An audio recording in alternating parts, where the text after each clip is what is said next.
Hello friends, आपका स्वागत है हमारे यूट्यूब चैनल जीके गुरु मंत्र में। इस वीडियो में मैं आज 12 अक्टूबर को आरआरबी ग्रुप डी के तीनों पालियों में पूछे गए प्रश्न एवं उसके सटीक उत्तर लेके आया हूं। आशा करता हूं कि ये वीडियो भी आपको पसंद आएगा और आपके आगामी परीक्षाओं के लिए लाभकारी सिद्ध होगा। तो चलिए शुरू करते हैं। हेलो फ्रेंड्स, पहला प्रश्न जो पूछा गया वो है इन्फोसिस और विप्रो के सीईओ पूछा गया है।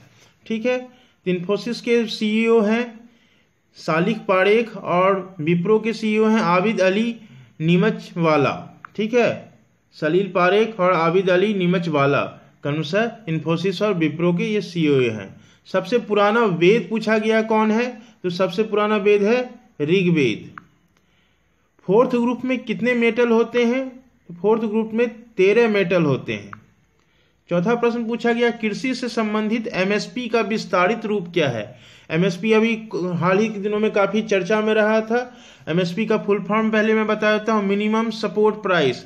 अगर हिंदी में बोले तो न्यूनतम समर्थन मूल्य। ये दरअसल किसानों को सपोर्ट करने के लिए सरकार क्या है, पहले से उसका फसलों का एक मूल्य निर्धारित कर देती है ताकि उससे कम में किसान को किसी भी मजबूरीवश बेचना ना पड़े। ठीक है, ताकि उसको नुकसान न हो। एक तरह से उसे प्रोत्साहन देने के लिए या आर्थिक रूप से बैकअप प्रदान करने के लिए ऐसा सरकार करती है। ठीक है, आगे बढ़ते हैं।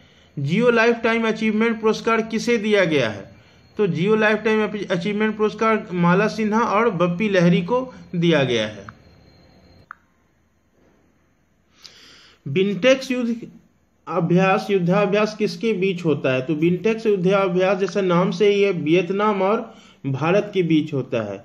सोमदेव बर्मन किस खेल से संबंधित है, ये पूछा गया है, तो सोमदेव बर्मन संबंधित है टेनिस से। टेनिस खिलाड़ी हैं सोमदेव बर्मन। आईसीसी रैंकिंग में 2017 का नंबर 1 क्रिकेटर किसे चुना गया, तो 2017 में विराट कोहली को ये सम्मान मिला था। प्रीतजकर वास्तुकला पुरस्कार, ये प्रीतजर नहीं है, प्रीतजकर है दरअसल। प्रीतजकर वास्तुकला ये पुरस्कार जो है ये किसे मिला है, तो बालकृष्ण दोषी को ये प्रीतजकर वास्तुकला पुरस्कार 2018 मिला है। बेद समाज की स्थापना पूछा गया हिस्ट्री से कि बेद समाज की स्थापना मद्रास में कब हुई, तो मद्रास में हुई थी 1864 ईस्वी में, 1864 केशव चंद्र सेन ने की थी। एक और प्रश्न जो मैं यहाँ शामिल करना रह गया है वो ये है कि महारानी विक्टोरिया को भारत की साम्राज्ञी कब घोषित किया गया, तो महारानी विक्टोरिया को भारत की साम्राज्ञी घोषित किया गया 1879 ईस्वी में। ठीक है, 1879 ईस्वी में भारत की साम्राज्ञी घोषित किया गया और उसे केसरी हिंद की भी उपाधि दी गई थी। और उस समय कौन थे भारत के गवर्नर जनरल, लॉर्ड लिटन थे उस समय। ठीक है, 1857 के बाद गवर्नर जनरल को वायसराय कहा जाने लगा, तो वायसराय कहना चाहिए, वायसराय जो है लॉर्ड लिटन थे उस समय।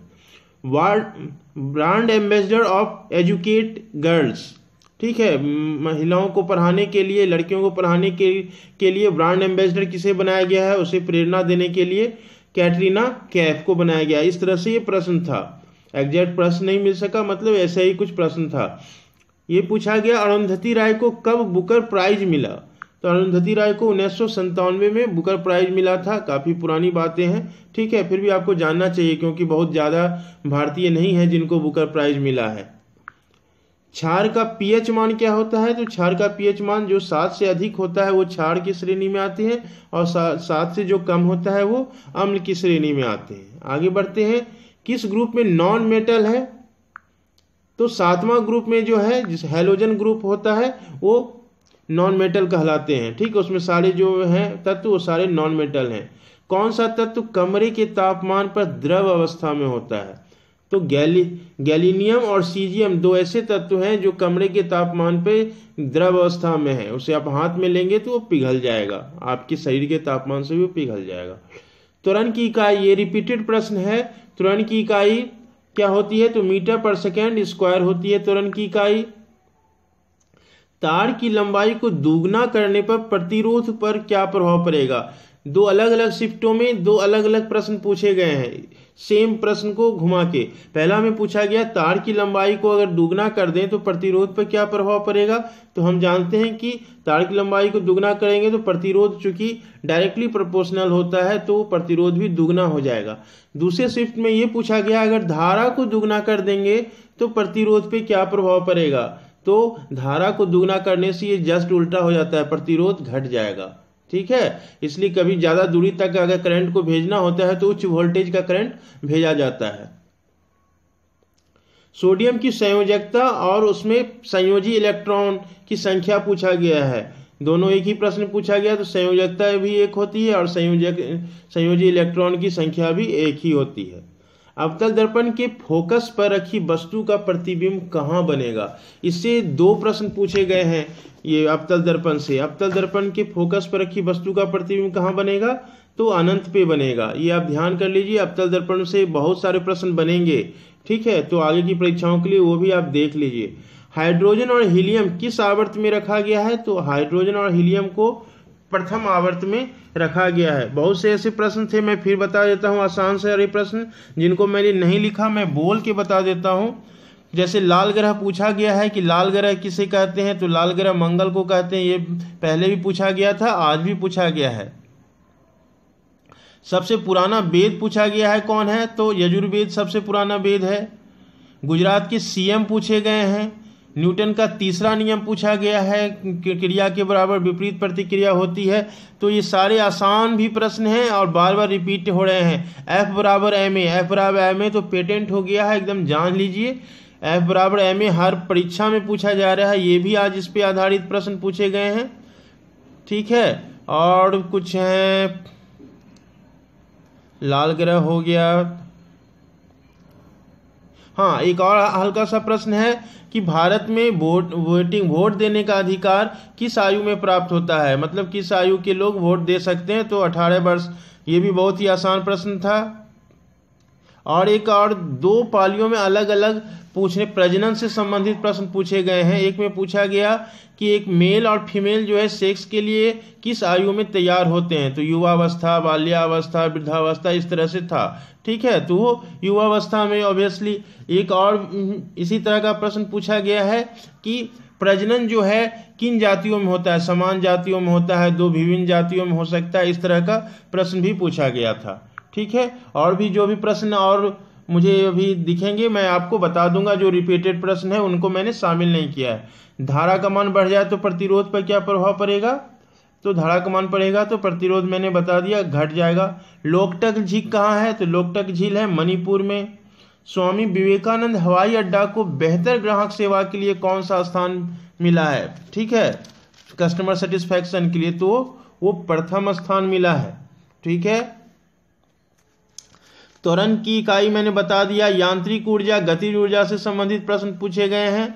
और मैं आपको ये बता दूं कि मैथ में जो है ऐसे तो सिंपल ही प्रश्न आ रहे हैं, ज़्यादा कठिन प्रश्न नहीं आ रहे हैं। जितने भी लोग भेज रहे हैं वो बोल रहे हैं रीजनिंग मैथ कुछ कठिन ज़्यादा नहीं आ रहा है। ठीक है, लेकिन कुछ प्रोबेबिलिटी के प्रश्न 2-3 दिनों से शुरू हुए हैं। तो निश्चित रूप से आपको अगर नहीं मालूम है तो प्रोबेबिलिटी के प्रश्न देख के जाएं। ताश वाले सिक्के वाले प्रश्न लगातार 2 शिफ्टों में पूछे गए हैं। ठीक है, कुछ नए प्रश्न जैसे ही मैथ रीजनिंग से कुछ नया एरिया को टच करेगा तो मैं आपको इन्फॉर्मेशन दे ही दूंगा। ठीक है, और है छाड़ का मान हो गया, टैक्स एमएसपी, अरुंधति राय।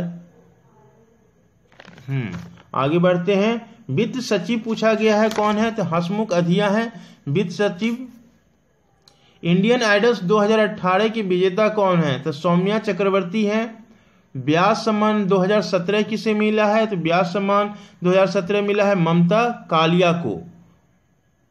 ये प्रश्न भी रिपीटेड है लेकिन अच्छा प्रश्न था इसलिए मैंने शामिल कर लिया। अक्सर इस तरह के नाम लोग भूल जाते हैं। Tata literature award 2018, Tata literature award 2018 किसको मिला है। तो ये गिरीश कर्नाड को मिला है। कथकली किस राज्य का नृत्य है ये भी पूछा गया है। तो ये केरल का है कथकली। तो नृत्य से संबंधित विभिन्न राज्यों के जो नृत्य हैं उसे आप देख लीजिए। अब इस तरह का भी प्रश्न पूछा जाने लगा। पोलियो के टीके की खोज किसने की। तो पोलियो की टीके की खोज की थी? जॉन साल्क ने। अब पोलियो बूंद की खोज किसने की? अगर ये पूछ दिया अगले प्रश्न में या अगले शिफ्ट में तो एल्बर्ट सेवेन ने। ठीक है, ये दोनों आप याद रखिए। ऑस्ट्रेलियन ओपन 2018 के विजेता पूछा गया पुरुष में, तो मैंने सारे लिस्ट ही दे दिया। पुरुष एकल में रोजर फेडरर, महिला एकल में कैरोलिन वोजनियाकी, पुरुष युगल में ओलिवर मराक और मेट पेविच, महिला युगल में टीमी बोबस और क्रिस्टीना माल्जोविक, और मिश्रित युगल में मेट पोविच और ग्रेवियला द्रावोस्की। एक टेनिस ही है जिसमें मिश्रित युगल खेला जाता है। मिश्रित युगल बोलने से एक महिला और एक पुरुष दोनों मिलके खेलते हैं। ठीक है, आगे बढ़ते हैं। और एक प्रश्न और है कि जैसे कि रिपीटेड प्रश्न है, मैं बता दूं। सीएम ऑफ हिमाचल प्रदेश पूछा गया है। ऑस्कर बेस्ट ऑस्कर मूवी किसको मिला है? शेप ऑफ वाटर लगातार पूछा जा रहा है। नीति आयोग के अध्यक्ष पूछा जा रहा है जो कि प्रधानमंत्री होते हैं। और फिर पूछा गया म्यूजिक में पद्म भूषण, लगातार ये 2-3 दिन पूछा है, मैंने इस पर विस्तार से चर्चा भी की थी। म्यूजिक के लिए पद्म पुरस्कार किसे मिला है? इलैयाराजा और गुलाम मुस्तफ़ा खान को मिला है। और एक महिला शिक्षा के लिए किसने ज़्यादा योगदान दिया, उसमें ये भी एक प्रश्न था। हिस्ट्री से 2-3 प्रश्न आज पूछे गए हैं तीनों शिफ्ट में। तो एक क्या है उसमें, महिला के मतलब उत्थान के लिए किसने ज़्यादा योगदान दिया, कुछ इस तरह से प्रश्न था। जिसमें कि सरोजिनी नायडू का नाम था, ज्योतिबा फुले का नाम था, इस तरह से बहुत कुछ नाम था। इस तरह से भी प्रश्न पूछे गए हैं। और यहाँ आपको ये बता दूं कि मैथ से एक और प्रश्न आया है कि √2 का मान 8 अंकों तक आपको बताएं। तो याद रखिए, इस तरह के प्रश्न पूछे जा रहे हैं। आज 2 का पूछा, कल 3 भी। जनरली हम लोग भी जब कंपटीशन देते थे तो याद रखते थे 1.1.414 तक ही था। लेकिन आज जो पूछा गया है दूसरे शिफ्ट में, तो पूछा गया है √2 का मान 8 अंकों तक बताएं। तो आप जो है थोड़ा ऐसे भी देख लेंगे। ठीक है, 1 से 10 तक कम से कम, ये नहीं तो 5 तक भी आप देख लीजिए। 8 अंकों तक तो बड़ा कठिन है, अजीब अजीब प्रश्न पूछा जा रहा है। ठीक, आगे बढ़ते हैं। वर्तमान में भारत के शिक्षा मंत्री पूछा गया प्रकाश जावड़ेकर। अक्षय कुमार को किस फिल्म के लिए पहली बार राष्ट्रीय पुरस्कार मिला? रुस्तम। हीलियम परमाणु में कितने संयोजी इलेक्ट्रॉन होते हैं? हीलियम चूंकि अक्रिय गैस है तो कोई भी संयोजी इलेक्ट्रॉन नहीं होते हैं। ठीक है। किस महिला क्रिकेटर ने सबसे ज्यादा रन बनाए हैं? कुछ इस तरह से प्रश्न भी था। मिताली राज है। रेडियो एक्टिव फास्फोरस का उपयोग किस रोग के इलाज में होता है? तो अस्थि रोग। पृथ्वी की सतह पर किसी वस्तु का भार इतना न्यूटन दिया हुआ है 29.4, तो उसका द्रव्यमान पूछा गया है, तो 9.8 से भाग देंगे तो 3 आ जाएगा। किसका समान बीमीय सूत्र नहीं होता है? तो बल और दाब का जो है समान बीमीय सूत्र नहीं होता है। कौन सा व्यक्ति तीनों गोलमेज सम्मेलन में भाग लिया? तो भीमराव अंबेडकर थे ये। HCl की प्रतिक्रिया NOH से होगी तो क्या होगा? तो NaCl और H2O बनेगा। ठीक है।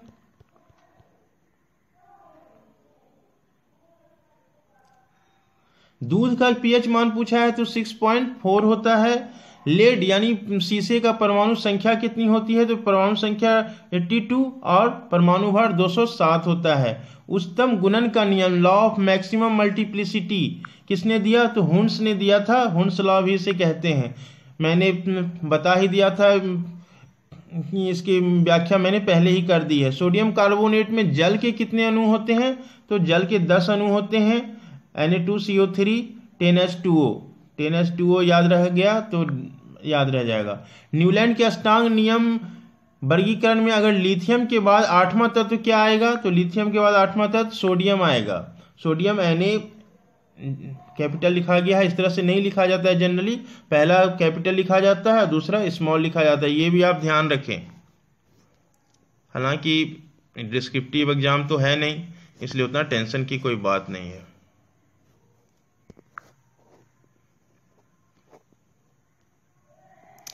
जब प्रकाश विरल माध्यम से सघन माध्यम में जाती है तो अभिलंब की ओर झुकती है। ठीक है, ये प्रश्न था कि किधर झुकती है? तो अभिलंब की ओर झुकती है। इसकी भी व्याख्या मैंने पहले ही कर दी है। V=IR, विभवांतर दिया हुआ है, विद्युत धारा का मान भी दिया हुआ है, तो R का मान निकालना है, तो R=V/I हो जाएगा। ये प्रश्न भी पूछा गया। आधुनिक आवर्त सारणी में किन आवर्तों में तत्वों की संख्या 8 8 है? तो दूसरा और तीसरा आवर्त जो है उसमें तत्वों की संख्या 8 8। यूरिया का रासायनिक सूत्र पूछा गया, NH2CO NH2, कार्बामाइड भी इसे कहते हैं, आगे पीछे NH2, बीच में CO, कार्बन मोनोऑक्साइड। देश की पहली स्पोर्ट्स यूनिवर्सिटी किस राज्य में बनेगी? तो वो बनेगी मणिपुर में। शिव थापा किस खेल से संबंधित है? शिव थापा संबंधित है बॉक्सिंग से।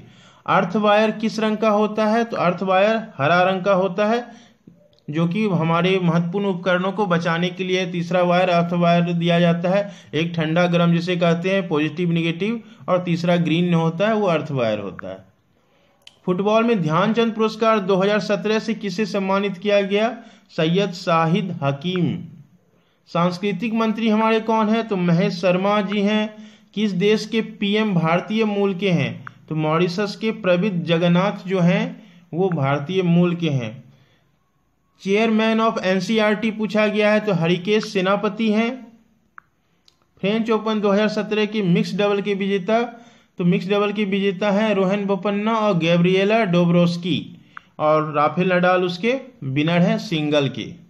दीपा कर्माकर और कुलदीप यादव किस खेल स्पर्धा से जुड़े हैं? तो क्रमशः जिम्नास्ट एवं क्रिकेट। किस आवर्त में धातु नहीं है? पहले आवर्त में कोई धातु नहीं है।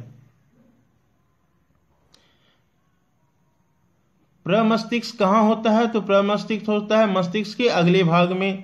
एग्जाम बैरियर पुस्तक किसने लिखी? नरेंद्र मोदी। बहुत फेमस पुस्तक हो गई है, हर बार परीक्षा में पूछा ही जा रहा है। व्यक्तिगत सिद्धांत डॉक्ट्रिन ऑफ लैप्स किस गवर्नर जनरल के समय में लागू किया है? लॉर्ड डलहौजी।